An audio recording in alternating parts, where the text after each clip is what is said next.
동맥경화증은 혈관에 지방이 달라붙어서 동맥이 좁아지고 탄력성을 잃게 되는 현상을 말합니다. 혈관도 나이가 들면 기름때가 끼어서 혈관이 좁아지게 되고요. 흐르는 피도 탁해지고 또한 속도도 느려지게 됩니다. 현대인에게 동맥경화증이 문제가 되는 가장 큰 이유는 단일 질환으로서 가장 중요한 사망의 원인이 되기 때문입니다. 동맥경화증을 일반적으로 침묵의 살인자라고 합니다. 동맥경화증의 진행은 젊은 나이부터 진행하게 되고요. 임상적으로 문제가 되는 심혈관계 질환이 되기 전에는 대부분 증상이 없다는 것이 큰 문제입니다. 대표적 심혈관계 질환인 협심증에서는 흉통이 생기기도 하고 뇌졸중 증상이 동반되기도 합니다.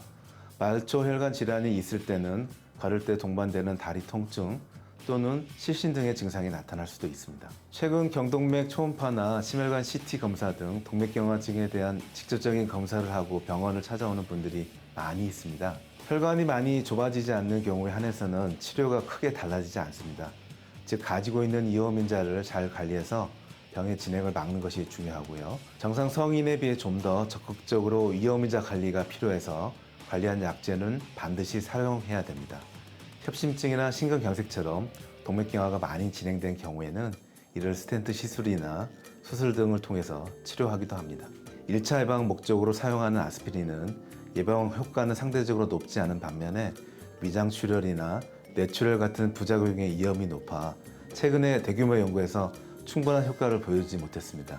특히 고령, 진통제 복용, 아시아인에서의 출혈 위험은 더욱 높은 것으로 알려져 있어서 더욱 주의를 해야 되겠습니다. 나이나 성별, 심장병의 가족력은 돌이킬 수 없는 위험 요소이지만 고혈압이나 고지혈증, 당뇨병, 흡연, 비만 등의 요소는 생활습관이나 약물 사용 등을 통해서 조절할 수 있습니다.